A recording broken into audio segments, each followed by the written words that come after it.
Do you want to talk about your mental health? Well, you've come to the right place. I'm your host. You can call me Horse. Why the long Hello, face? this is Why the Long Face. I'm Horse. You're very welcome back. How are you keeping, lads? Just before we get into anything else this week, I just want to say a massive thank you to everyone who has really helped me over the last few weeks to build my following. So I was stuck on 27,500 followers on TikTok for months now. And I posted a video basically saying, lads, if you help me get to 28,000 followers in a month, I'll get a piercing. And I got to the 28,000 followers in the space of a week. So I went into Limerick and got my septum pierced.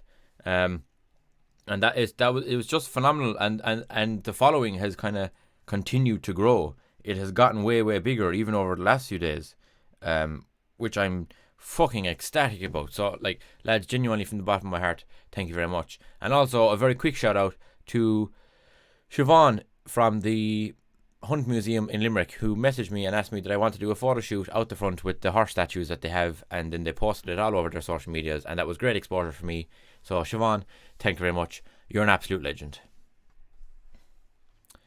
So, what are we talking about this week? Well, lads, I'm always talking to you about talking and the idea of talking to someone. And as much as, I preach just telling your friends or your family or your partner or whoever that you're feeling a bit down, that also refers to counselling or any sort of therapy that you feel like might work for you. But I feel like there's not an awful lot of kind of information out there as to the ins and outs of counselling and what actually happens when you go into that room and you sit down with the counsellor. So that's what I'm going to talk about this week. I'm going to talk about my experiences with counselling.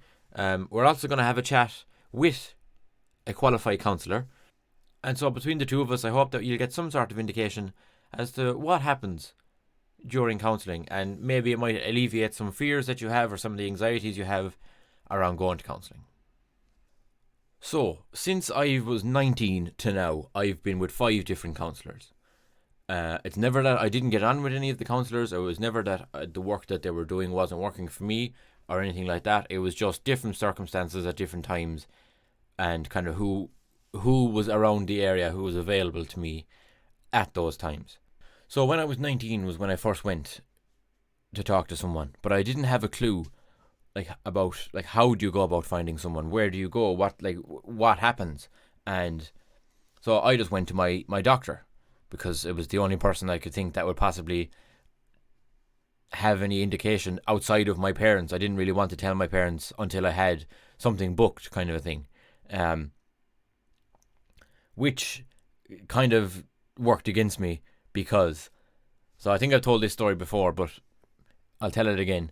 So I went into my doctor and I completely broke down crying and was like, I have all this stuff going on in my head. I don't know what I'm doing. I don't know how to fix it or whatever. And so the doctor was like, okay, so would you like a number for a counsellor? I was like, yeah, please, yeah.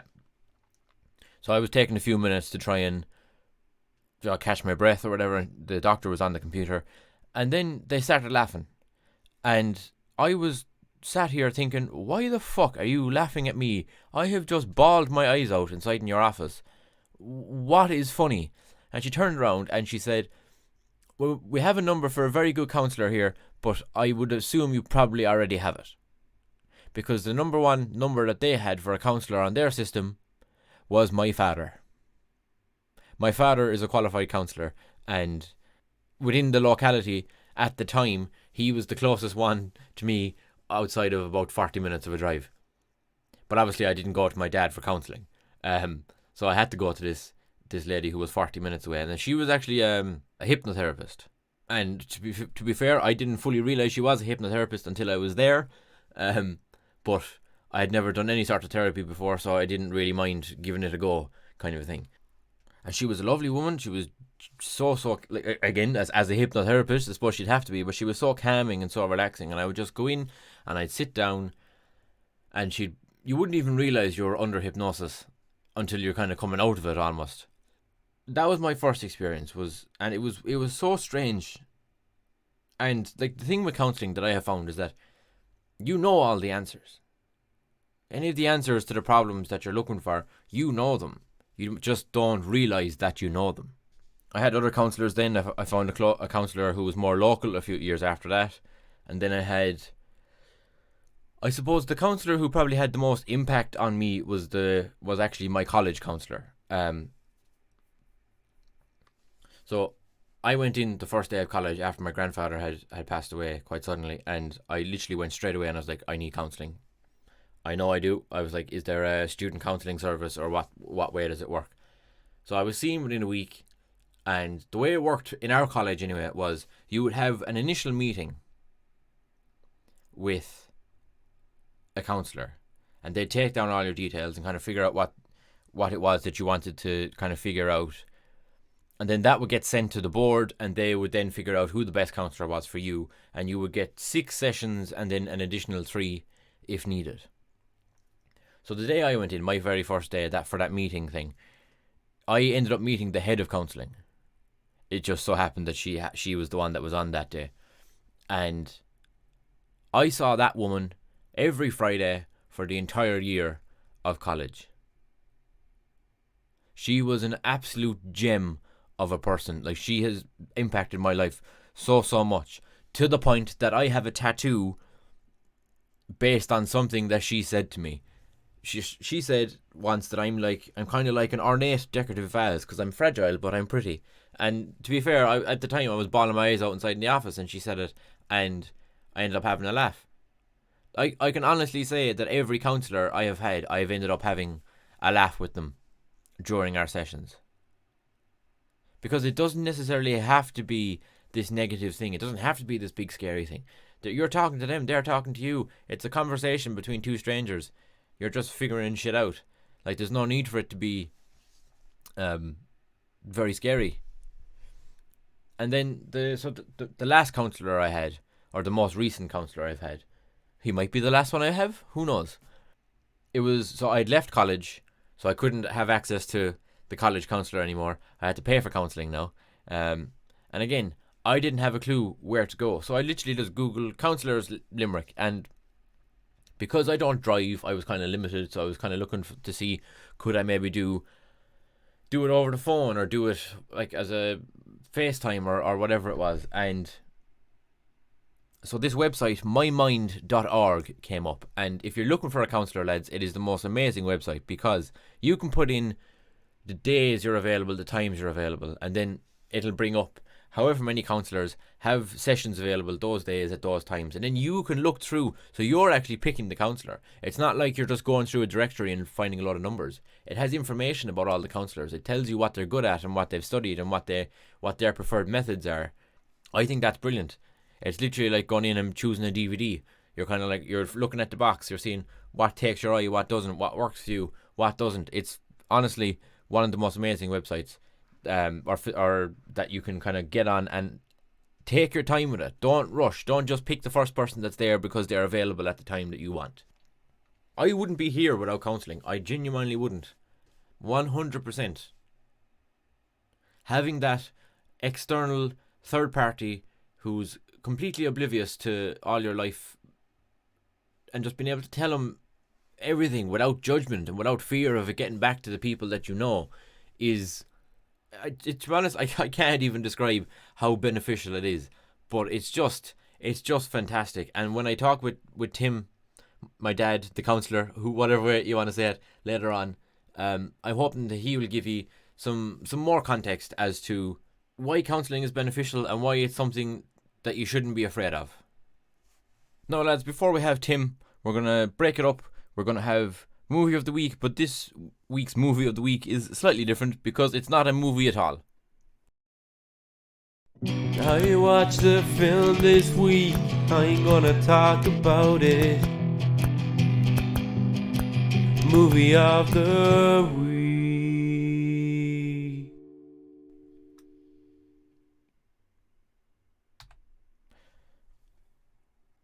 And before you say anything, it's my podcast. I'm aware there's rules, but I can break the rules because I'm technically the boss here. So, just going to put that out there. So, this week I want to talk about Ted Lasso. I know I've mentioned Ted Lasso multiple times. But it's finished now. It's over. and we had the season finale last week. In fact, this will be the first Wednesday where I don't have a Ted Lasso to watch. And like, I watched it in the beginning mostly because I like Jason Sudeikis, who plays the main character. I didn't really know what to expect. I knew it was about an American football coach who gets hired to coach football or soccer in England. And I just thought that was going to be a funny premise, and it was going to be a kind of throwaway, easygoing comedy program, and that would be it. What I didn't expect was for it to be the most wholesome thing I have ever seen in my entire life. The character of Ted Lasso is so wholesome, and he has said so many quotes and so many things that have stuck with me, or things that I want to put on my wall, or things that I genuinely want to get tattooed on me. It is so perfectly written as a TV show. All the characters have such amazing character arcs. No one character is forgotten about. It is honestly... There's not many things I would describe as perfect, but Ted Lasso is perfect. The acting is amazing. The storytelling is amazing. There's nothing too fast-paced or too slow-paced. Everything. It is just, honestly, it's a work of art. It is fucking phenomenal. And they touch on men's mental health in so many different ways. And I think the fact that they use sport to kind of facilitate showing and talking about men's mental health is fucking phenomenal, because men in general, we do not talk about our mental health, and especially men in sport have this whole thing of being strong, being stoic, being a man's man.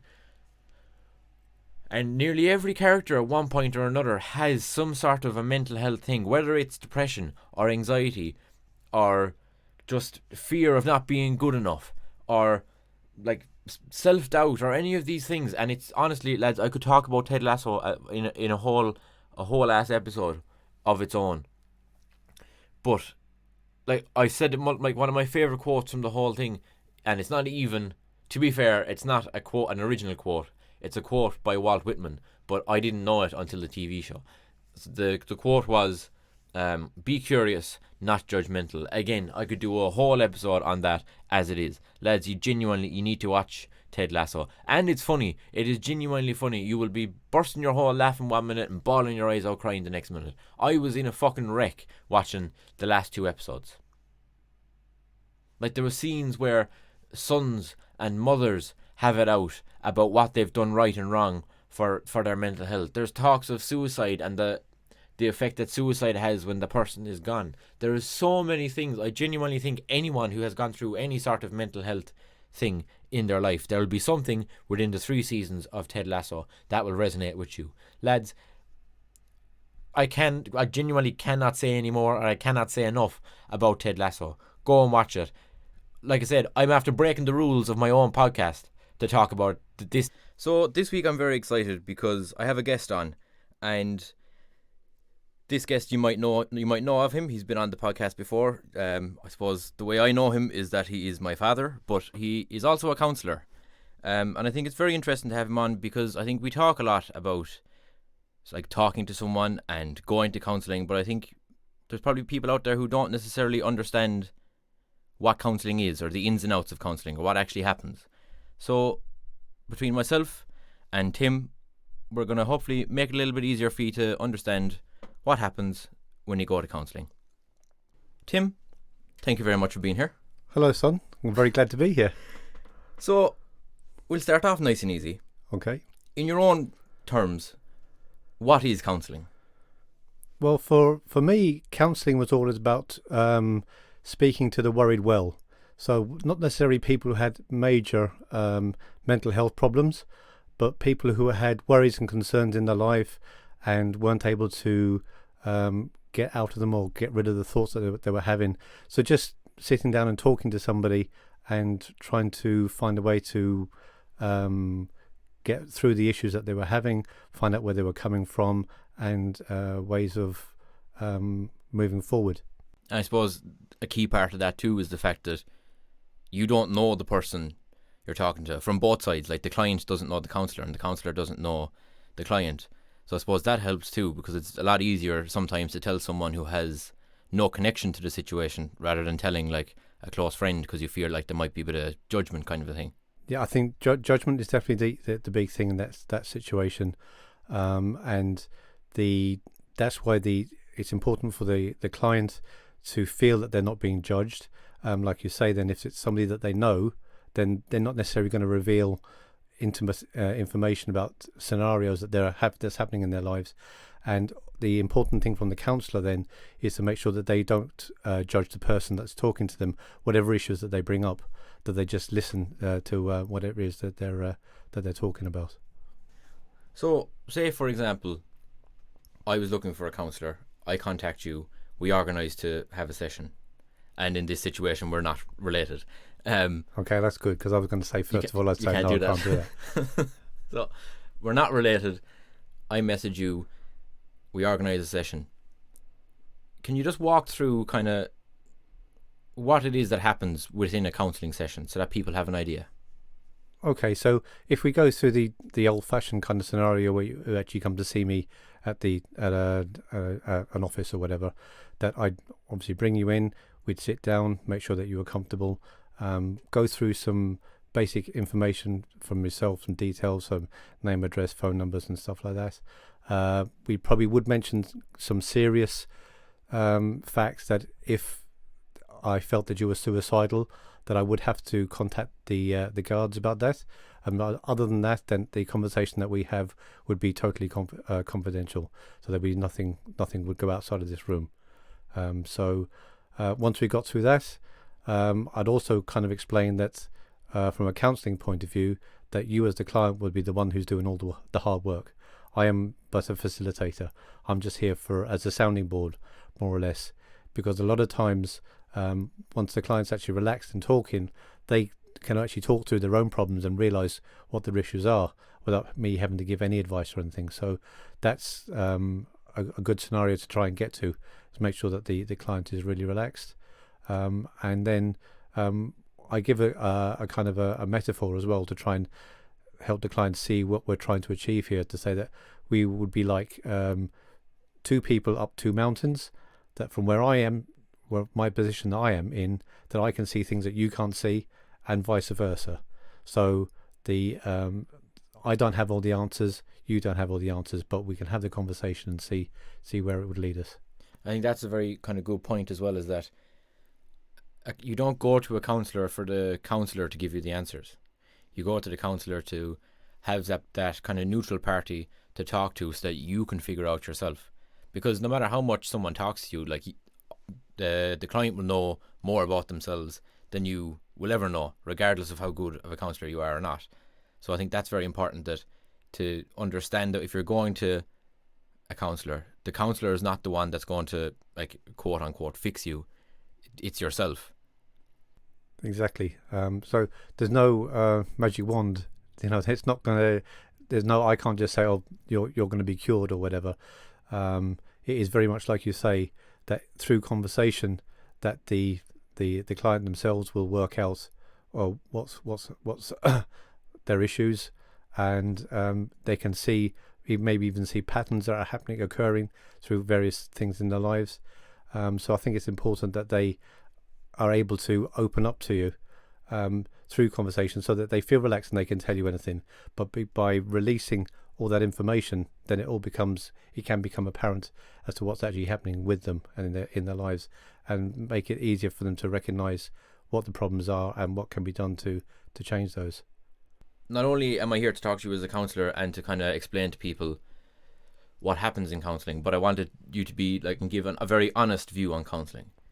In your own opinion, is counselling tough for the client?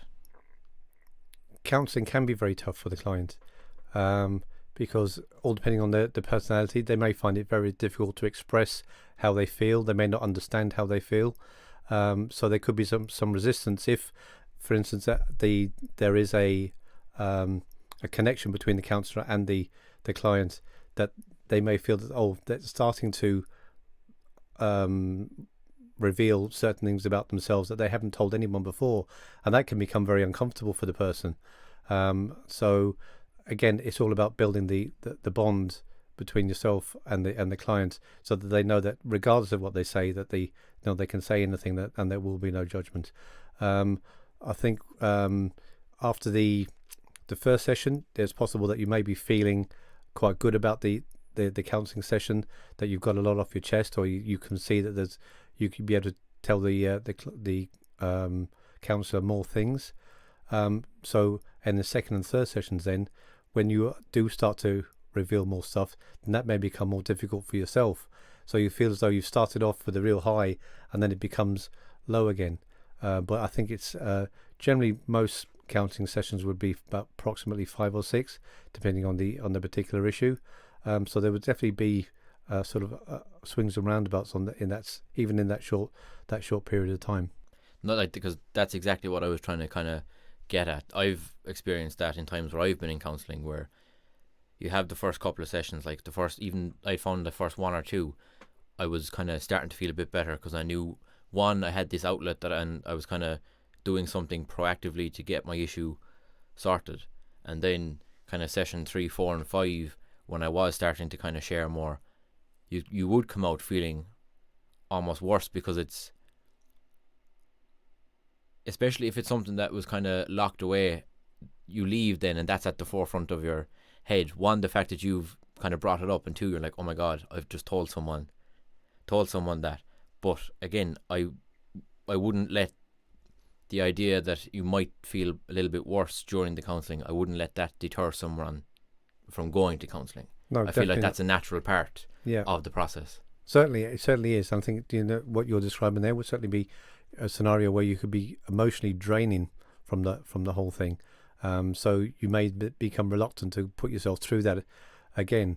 But I think is in a way is almost a good sign that the counselling is actually working, and that you are getting the emotional situation you're talking about it. So it's actually bringing up those feelings that you have been bearing away. So I think it's actually a good thing. So like they say, no pain, no gain. Would you say in a way that counselling is almost kind of like shopping for clothes, in that it might take you a few goes to find someone or something that fits? I think you're definitely right there. And it could be a situation where someone goes to counselling for the first time, they don't make a connection with a counsellor, and then they say, oh no, it's not for me, it's not going to work. It's an interaction between two people, and as much as the counsellor will try to make a bond with the client, sometimes it just doesn't happen.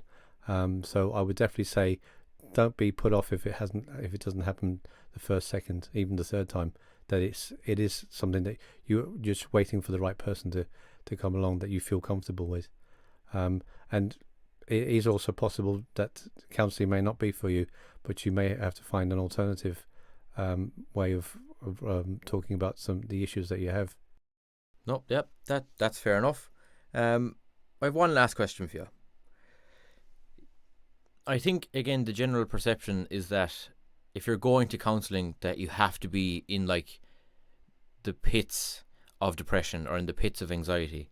Whereas my viewpoint on it is, yeah, if you're gone to that stage, you should 100% go to counselling. But you'll go to the doctor every year and get a checkup. You'll get an NCT done on your car every year. Can counselling be like that for people? Can you just go and just have a check-in and see, is everything okay?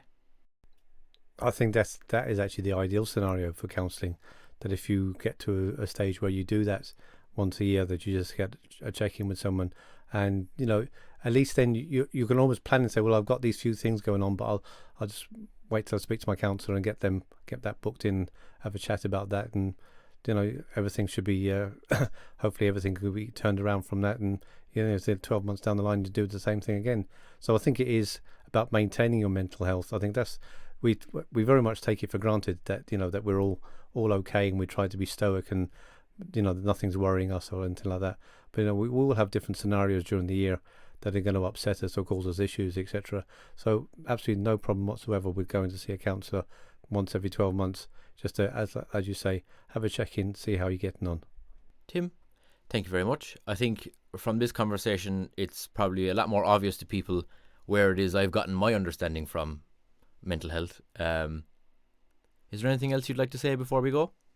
Your mum loved you very much, and she can't wait for you to come home. She hasn't seen you for ages. Tim, Dad, thank you very much. Thanks, son. So lads, You know what time it is. There's only one section left.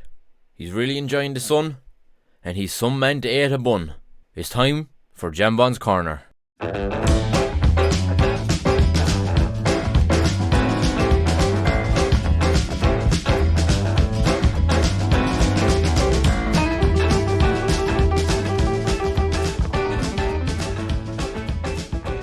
Thanks a million all. It's great to be back once again for Jambon's Corner. We are getting into the summer season, and with that comes a lot of live musical performances. So recently I had the absolute panic of trying to procure tickets to see Niall Horan from the One Directions. Successful, I might add, standing tickets for the 3 Arena next year. So, with all these concerts around the corner, I wanted to ask, what's the best and worst gig you've ever been to? So, I would break that, for the best gigs anyway, I would break it down into kind of 2 sections of like very famous, like successful bands, and then smaller intimate gigs of like bands who like I have friends in and that I've gone to see in smaller venues kind of a thing. So, best gig I've ever been to in regards to a very big famous band, hands down, Foo Fighters. It was 2018, I believe. I saw them in Dublin, and like I've loved Foo Fighters all my life. I was introduced to them by my dad kind of years ago with like Learn to Fly and all those tunes, and then once I realised Spotify was a thing, I kind of listened to their whole kind of discography, and I love Dave Grohl because Dave Grohl is just a legend. He's extremely talented, and like not a lot of people know that the very first Foo Fighters album was all Dave Grohl, like singing, guitar, drums. It was all him. The very, very first one now. Okay. 2 seconds. Like that in itself is just class, and kind of the way they get on with each other, like and kind of like the way they get on with each other on stage, like you know that they're not one of these bands who are only doing it for the money. They genuinely love it. They love each other. Like when Taylor Hawkins passed away, I was in bits. It was actually, I woke up and I had a text message from you and I read it, and it was you telling me that Taylor Hawkins had died, and then the first thing I did was Google it to make sure that it was true. And like I was in bits. I genuinely shed a tear because I just feel like as a band they have kind of soundtracked a lot of moments in my life, both good and bad. Mm-hmm. Maybe not necessarily the lyrics or anything, but I can remember, I was listening to this song at this time when this thing kind of happened. Yeah. So to get to see that live was phenomenal, and especially they have a song called Walk, and there's a line in that song, and it says, "I'm learning to walk again. I believe I've waited long enough." And I don't even necessarily think it was meant as like a thing for mental health, but when I was going through some of my darker moments, that for me was kind of like that kind of kick up the hole, that kind of drive of like, do you know what? Yeah, I have waited long enough. It's been enough time now that I've been down. I need to change this. I need to do something about it. So like, getting to see them live, and then like Taylor Hawkins did play it Under Pressure, and the night that I happened to see him, it was around the time that Dave Grohl had broken his leg, and he was like, he had only just kind of gotten back out of physiotherapy, and his physiotherapist is from Dublin and was at the gig, so we all sang My Hero to his physiotherapist, and it was fucking brilliant, and the crowd was great, and the weather was class, and it was just, you couldn't have asked for a better set of circumstances for the gig. But then when I was living in Limerick, I started going to a lot of gigs just in like, so Dolan's would be a great venue in Limerick, and me and my housemates might even just offer on like a random weekday, would be like, okay, is rented on the weekend, and we'd have a look, and we'd go to completely random gigs that like we don't know them from Adam, haven't a clue, but we'll go and have a listen. And one of my friends in Limerick he's actually in 2 bands, but both of them are quite kind of similar. There's very funky rock, spoken word kind of. It's very hard to describe them, but they're absolutely brilliant. I went to see them a few weeks ago, They played a smaller venue in Limerick, and like I've been to lots of gigs, and I've been to a fair few kind of heavy enough gigs. So like I went to the Prodigy, I was never in a mosh pit. I was at Biffy Clyro, I wasn't in a mosh pit. There was a mosh pit at Tenacious D when I saw him. I wouldn't necessarily describe Tenacious D as heavy, but I didn't get into the mosh pit. But at this gig the other week, so the band is called Scuston. It was the very first mosh pit I was ever in, and I had a fucking ball. Like they have one song, and it's basically about during lockdown how the two of them go walking in Dublin, and how they bump into Matt Damon and they start drinking cans with Matt Damon in a field, and it's just like, it's absurd, but the song is so funky that you literally just find yourself singing it. Like I could be inside and work, and then the tune is stuck in my head. So like going to those gigs, and especially the fact that they're my friends and I'm there with all my friends, it kind of makes it that a little bit more intimate, and like there's a chance that I'll get a call out on stage, or like sometimes I get dragged up on stage to be Matt Damon, like with a mask on, and it's brilliant. As like I genuinely can't say that I have like a gig in mind that was like the worst gig I ever went to. Like at festivals and stuff now, like the few that even we've gone to, some of the bigger acts I wouldn't necessarily have any interest in, so I didn't really enjoy them, but I wouldn't have necessarily said that the gig itself was bad. I'm very fortunate that I've never been to a gig where like the sound quality has been bad or anything like that, so I genuinely do not think I actually have a worst gig. They've all just been, I have nothing but positive memories from gigs. Brilliant.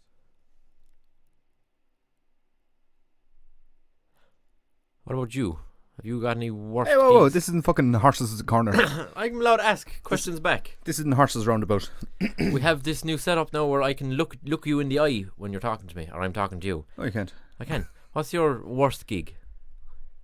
Oh, I've played a few of them. No. That's a whole other question. Can I bring this up just for a second, because I just find this quite interesting. So in the whole world of Irish traditional music, so I perform with an Irish traditional music band called Fwynnev. Who are very good, by the way. Thanks. So we play a variety of festivals and tradfests and different events that are on around the place. So last year we were very lucky to have been invited to perform at Flackyol na HÉireann in Mullingar. So this is probably the biggest gig that we had ever been asked to do. So it's open air gig rig at the bottom of this hill in the middle of town, in the big car park. Now the stage is massive.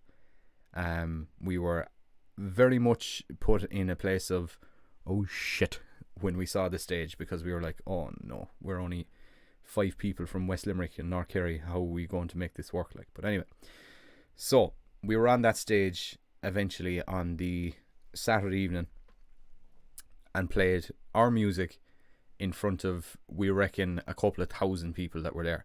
You've seen the photograph. It's a couple of thousand people that When are there. you said that you had that oh shit moment, when you sent me that picture, that's exactly what I said was oh shit. Yeah, so that it was quite scary. To be fair, we didn't expect that many people to be there, but it was a fantastic opportunity and a fantastic moment that we had together as a band, playing in front of that many people when we're used to playing really small gigs. Cut to 2 weeks later. The same band members with the same set list are on the back of an old lorry trailer in the middle of a field in North Kerry, playing on a fair day. In the middle of one of our sets, someone cuts in over the PA system to tell people that the duck race is starting. Now, we had about 7 people standing watching our concert, if you want to call it that, on that day. This is 2 weeks after we played in front of thousands of people at the peak of Irish traditional music events, the All Ireland Fleadh. So, Irish traditional music keeps you humble in a lot of ways. That being said, we've been asked to come back to Mullingar and play for the All Ireland again this year. We haven't been asked back for the Fair Day in North Kerry. So, But can you compete with ducks? Oh, and to be honest, we cut our set short to go and watch the duck race. You also left and watched the duck race. No one was listening to us. And we're just like, oh, look, we've filled our contract of performing for X amount of minutes. Let's go watch a couple of ducks race on a badly painted racetrack on a field. So, moral of the story is, this year you need to go to Mullingar early and make sure that there's no ducks in the vicinity. Or we could have the duck race the day before in Mullingar. True.